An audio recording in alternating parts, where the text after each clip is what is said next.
The first thing I noticed when I opened the front door was the silence. Not the normal quiet of an empty house. This was the kind of silence that feels wrong, like the air has been holding its breath for hours. My cheeks went numb the second I stepped inside. The heat was off, not turned down, off.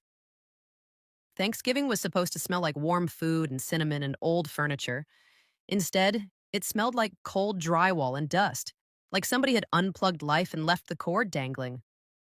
My suitcase rolled over something on the entry tile. A folded note.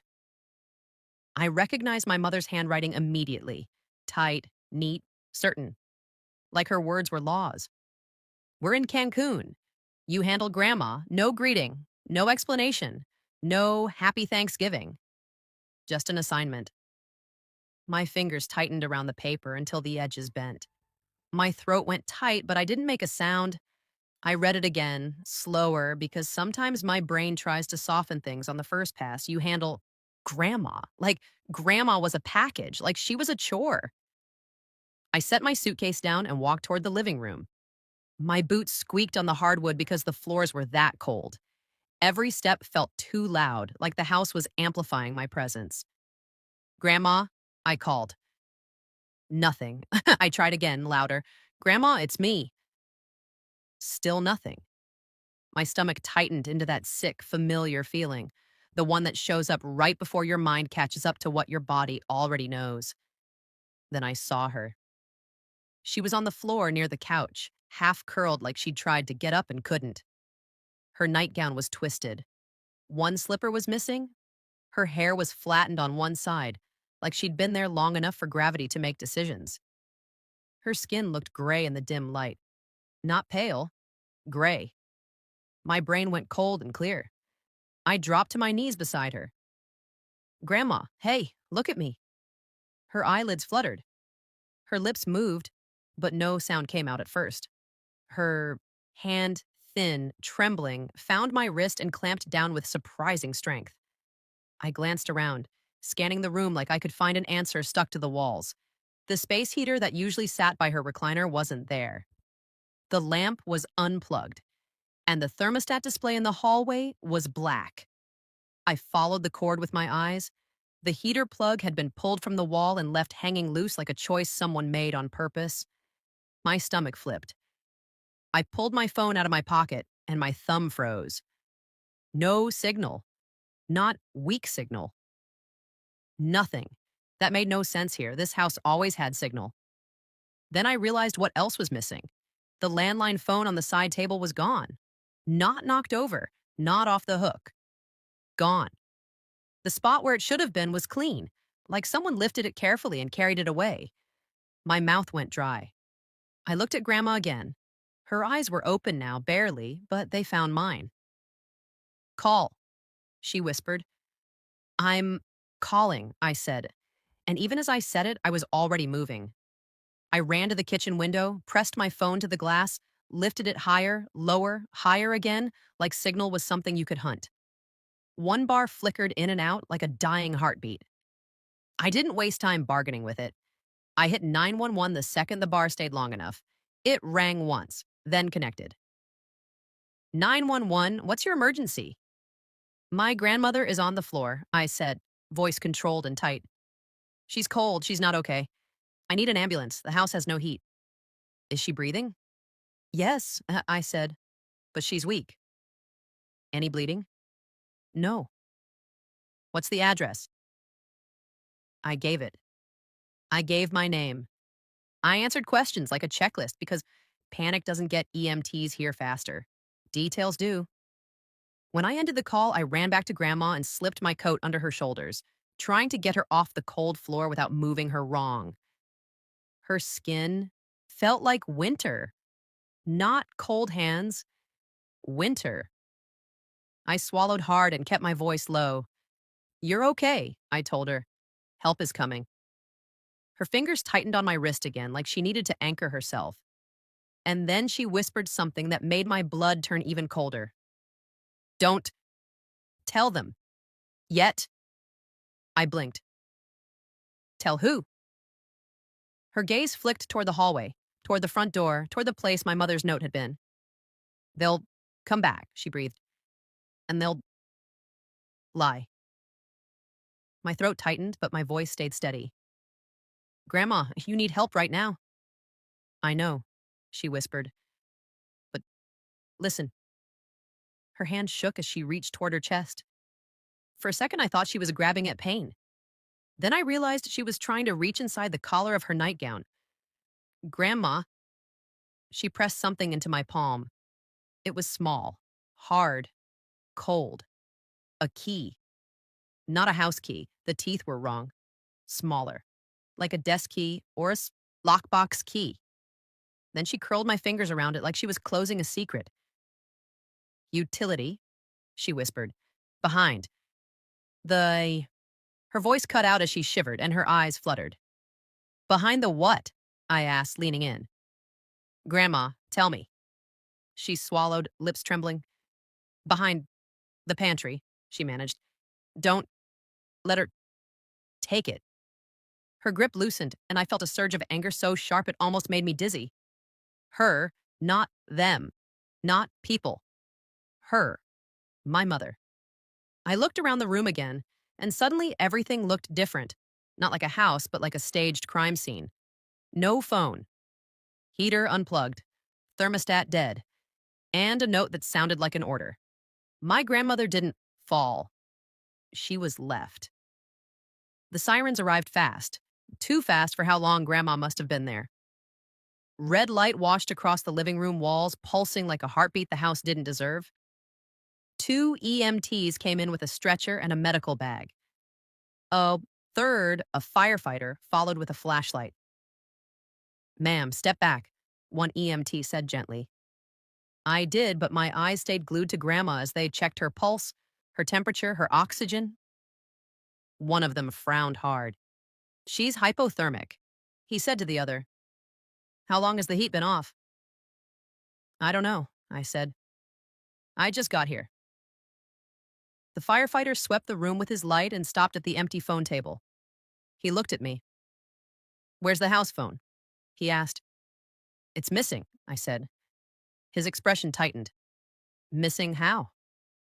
Gone, I replied. Like someone took it. That did something subtle to the room.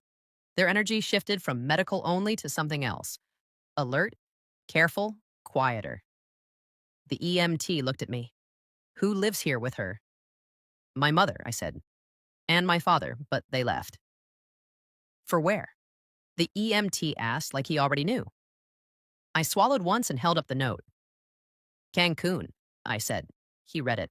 Quickly, his mouth tightened. Then the firefighter said, We need to document the scene. I nodded, still calm on the outside, even as something inside me kept repeating the same sentence like a drum. They left her to freeze.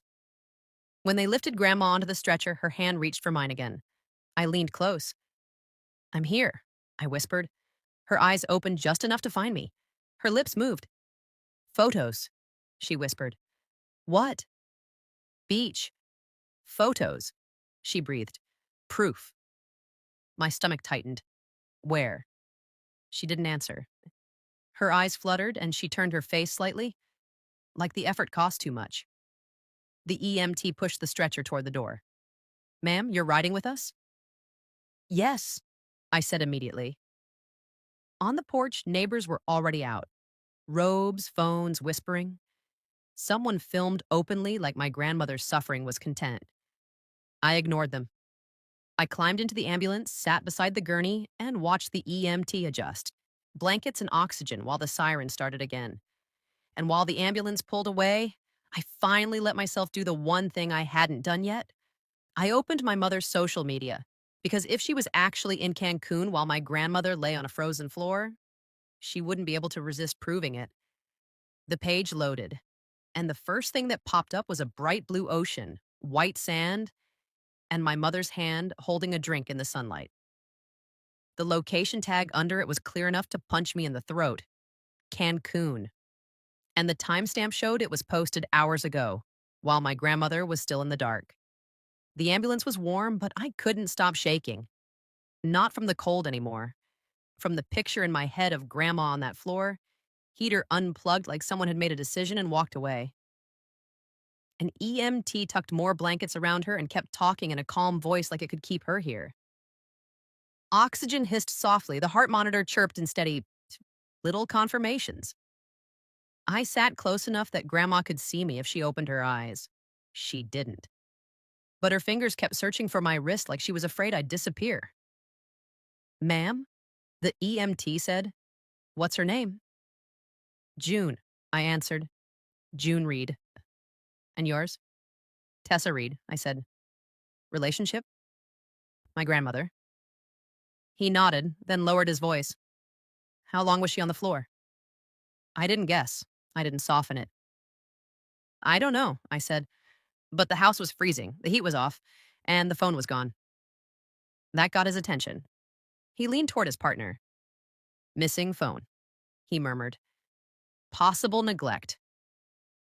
I stared straight ahead and opened my mother's social media again. Thumb steady, even though my stomach felt like a clenched fist. The ocean photo loaded fully this time. My mother's hand holding a bright drink.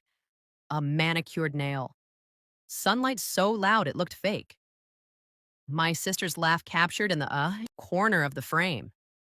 And under it, in tiny, cheerful letters that made me want to break something.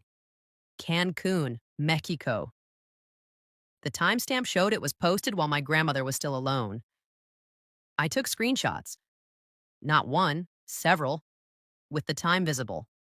With the location visible. I opened the comments and captured those too because people were congratulating her like she was on a honeymoon, not abandoning an old woman in the dark. Then I did one more thing. I hit the three-dot menu and copied the post link. Because screenshots are emotional, links are procedural. At the ER, they moved fast. Nurses cut away Grandma's damp nightgown and wrapped her in heated blankets. Someone placed warm packs under her arms. A doctor pressed 2 fingers to her wrist and frowned hard. Her core temperature is low, he said, eyes on the monitor. We're treating hypothermia and dehydration. I swallowed. She could have died. He didn't reassure me with comfort. He reassured me with the truth. Yes, he said, like she could have. A nurse asked, who is her primary caregiver? I felt my jaw tighten. My mother, I said. She lives with her. The nurse paused mid-typing. Where is your mother? In Cancun, I answered, and I handed the nurse my phone with the beach photo pulled up. The nurse's face didn't go dramatic. It went still. I'm going to notify the social worker, Al, she said quietly, taking the phone back gently like it was evidence. A social worker arrived within minutes, clipboard tight to her chest like a shield. Her badge read, M. Delgado. She spoke softly, but her eyes were sharp. Tessa, she said, I need you to tell me what you found when you arrived. So I told her in clean facts. The icy house. The note. The heater unplugged. The missing landline phone. The dead thermostat. Grandma on the floor. Grandma whispering, don't tell them yet. Ms. Delgado didn't interrupt. She just wrote. When I finished, she asked one question that cut straight through the noise. Do you believe this was intentional? I didn't hesitate. Yes, I said. She nodded once, like she'd already reached the same conclusion. I'm filing a report for suspected neglect, and she said. Adult Protective Services will be involved. The hospital will document her condition.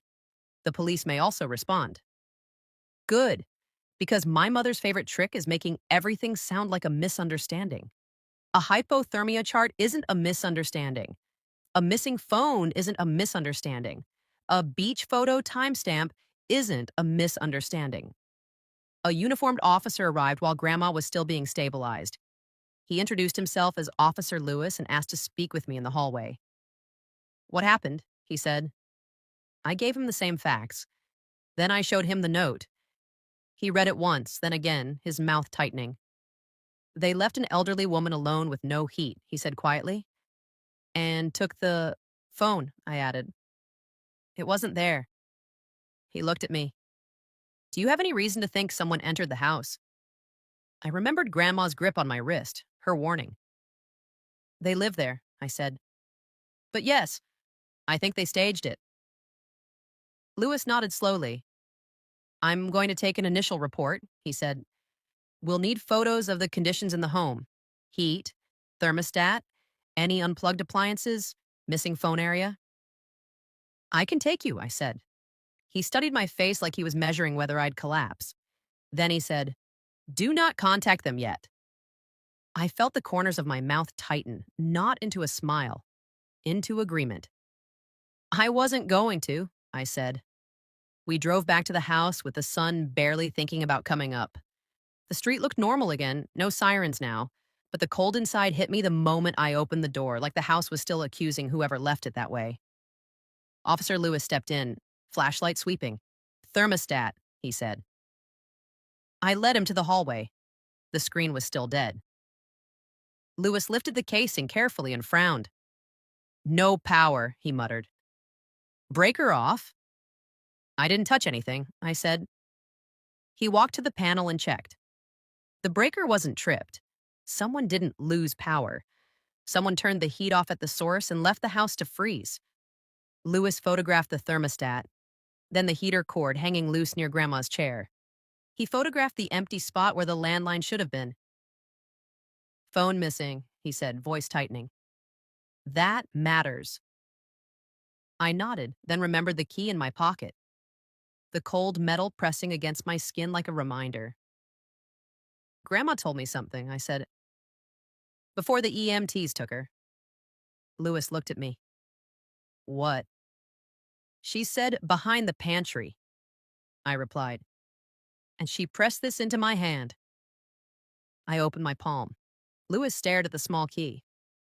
What's it for? I don't know, I said, but she told me not to let my mother take it.